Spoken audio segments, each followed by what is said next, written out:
Hello, thank you so much for being here. This is my first video of 2026. Ridiculous, we're in mid-February. Um, Work's been incredibly busy, and yeah, apologies to those of you who've watched the previous videos and been looking forward to a new one. I know there's not many of you, but for those of you that have, thank you and apologies. I thought today I would talk about everything I read in January. Stupid, we're closer to March as I record this, but never mind. It's only 4 books, and one of them's kind of cheating because I read most of it in December. But hey, it's good for me. I'm a slow reader, as I've talked about in previous videos, and yeah, if I can get through 3 books a month, I'll be happy. We'll see. Let's see how we get on. But the first thing I completed in January of this year, as I say, read the majority of it in December, and it took me a long time because it's a big book, was It by Stephen King. It wasn't this copy of It. This is the problem I have. Too many books in this house, multiple copies of books. Yeah, I need to get rid of this one. I've got a lovely old battered copy of it that I actually read. I bought this thinking it would be easier to read, and actually it was too chunky to actually hold. It's heavy. It's hurting me now to hold it up. It by Stephen King, incredibly famous book, with an incredibly controversial bit at the end, and I won't defend that bit, but what I will say is, on the whole, I thought this was incredible. I'm going to put this down because it's hurting my hand. Yeah, It by Stephen King, about a group of kids who are they all experience this extreme evil, manifested as the clown Pennywise, and it's about them trying to fight off this evil and then returning back to their hometown many, many years later as adults, thinking they had potentially previously defeated it, and now realizing it's back, and they need to they need to try and finish it off once and for all. Really, really interesting kind of cosmic horror, I think. I haven't really read anything in that vein before. Obviously, very famous. It's had different film adaptations over the years. I remember watching the Tim Curry version as a kid, and being freaked out by certain parts of it. But yeah, I'm a big fan of King. From what I've read so far, I've been reading all of his stuff in kind of release order, so I'm up to kind of the 1980s now with it. Yeah, really, really impressive book. You can see clearly how things like Stranger Things have been influenced by it. Weirdly as well, just with the nature of Pennywise and when it comes back, what have you, it really reminded me, and I don't know if this is the case for anybody else, it really reminded me of an episode of The X-Files, which I think must have been influenced by it, centering around Eugene Victor Toombs, the guy who could kind of stretch his body and get through tiny gaps, which also really freaked me out as a young person. Anyway, yes, It, very impressive. It does have that bit towards the end that everybody kind of picks up on, and I totally understand why. Reading that in today's climate right towards the end of the book was, yes, let's move past it, but yeah, could have done without it. But other than that, really, really quite an excellent book, and I'm excited to read more King. I think I've got stuff like Misery coming up, the second Dark Tower book. Yeah, excited to say the least. Okay, so the next book was This Is How You Lose the Time War by Amal El-Mohtar and Max Gladstone. So yeah, written by 2 authors, and my understanding is they both wrote kind of alternate chapters. So this is the story of 2 kind of opposing soldiers in an intergalactic time war. I don't know if that's the right terminology, but that's what I'm going with. And they start to leave notes for each other on the battlefield, starting as like taunts about how their side is winning, and then slowly evolving into reflecting their relationship as kind of admiring each other's tactics and developing a friendship and then admiration for each other, and it goes from there. I found this not tough to read. It's not tough to read at all. That's not true. It was tough to understand kind of the rules and how this time war worked, because they're constantly kind of jumping either between realities or different time points, and how exactly that works, and you kind of get little snippets of it as it goes. But I think that's by design. I don't think you're supposed to have this kind of complete knowledge of what's going on. The important point is these people are going to extreme lengths to try and achieve their goals. It's beautifully written, and the letters themselves are really, really interesting. Again, beautifully written.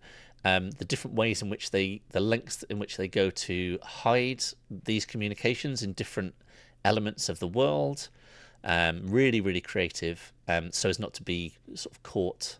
Once they strike up this friendship, they don't want to be caught by their own side communicating with the enemy.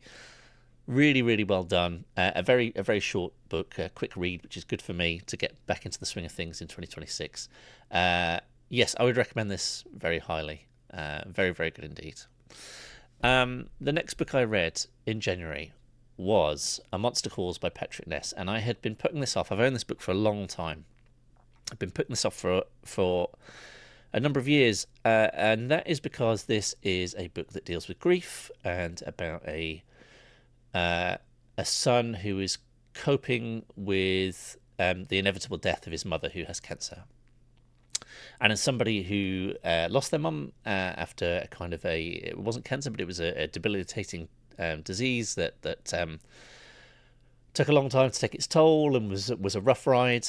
I thought, I don't know, I'm going to be able to cope with this. And sure enough, this was difficult to get through in places, not because of the writing, because it's, again, really, really well written, incredibly poignant, incredibly sad in places, but also uplifting in others. This is the story of a young boy who is coping with exactly what I've just said, trying to come to terms with the fact that his mother's going to die, and he is visited by a monster in the night in the form of like this kind of talking tree that comes to speak to him. And the tree says he's going to tell him 3 stories over the course of the next few evenings, and then he wants the boy to speak to him, tell him a story, and tell him the truth. And yeah, I don't want to spoil too much of where this goes other than that, but yeah, really, really I have a real love-hate relationship, mostly love, with stuff that media that makes me get emotional. I need to consume this stuff because I find it is cathartic for me, and I think it's enjoy isn't the right word, but I enjoy those experiences. So yeah, I'm trying to think of some other examples, but anyway, the hate part of the love-hate is purely because I know I'm going to put myself in for a bit of a rough ride, but I'm always glad I did, and this falls firmly in that camp. Yes, I definitely got very emotional reading this at points, and I think you don't necessarily need to have gone through something like that to have done the same.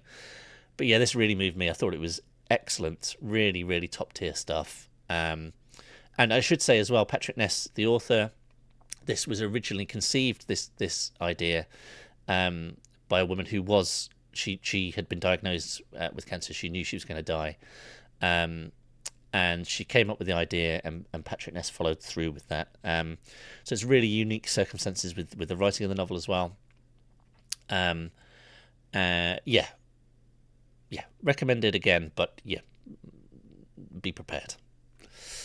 And then the final book I read in January was Annihilation by VanderMeer, and I did a buddy read. My first buddy read on this was with Cliff from Cliff's Dark Gems, an excellent YouTube channel. If you're not already familiar, I would recommend that highly.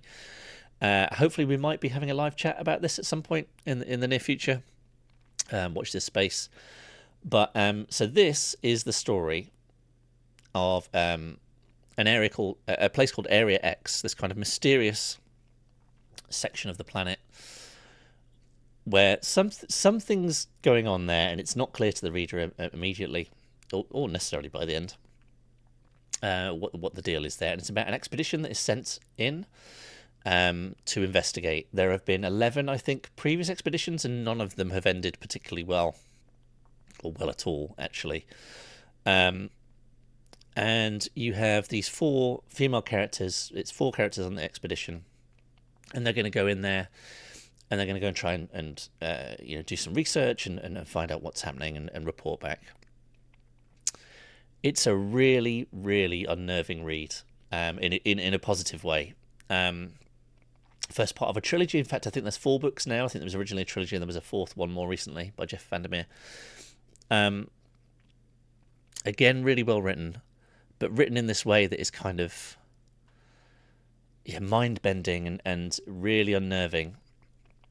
One thing that I didn't gel with in this book, I would say, is the characters don't have names. They are known as their kind of jobs within the expedition. So there's like a biologist, a psychologist, and what have you. That confused me a little in terms of remembering who was what and who had done what previously. That's a really minor thing, but on the whole, this was a really interesting book, and very, like, quite few locations in terms of, in my head I had, oh, this is going to be a story that's about a really wide exploration, but it focuses on 2 or 3 key areas, but the areas themselves are fascinating when you get down to realizing what's going on there. Some really creepy stuff, but some also fascinating stuff, leaves stuff open for future entries in the trilogy as well, which I think it balances really well, kind of giving you quite a bit of information, but then leaving some stuff behind. There are a couple of points at which where I think, oh, why wouldn't you do this now? But I think that kind of stuff might be explained further in future entries in the series. But yeah, Annihilation by Jeff VanderMeer I thought was very good indeed. So a really good month, actually. 4 books I really enjoyed, no duds whatsoever. If you know any of these, please let me know what you thought, or any kind of future ones in the series when it comes to Annihilation. And yeah, I'll be back soon. I'll try not to leave such a big gap next time. I think the next video will probably be a little bit of a book haul video, so I'm trying to be better. Like, you can see these shelves behind me, there's way too many books in this house. It's getting ridiculous. But I had some lovely kind of book presents over Christmas and have picked some stuff up from a couple of charity shops in the past couple of weeks, so I might just do a little quick video on that, and then we'll be back probably in a week or 2 with everything I've read in February. Until then, thank you so much for watching. Consider liking and subscribing. Is that what you're supposed to do? I think that's probably what you're supposed to do if you enjoyed the video. If not, why are you still watching? I'm just asking. All right, thank you very much for watching. I'll catch you next time. Bye-bye.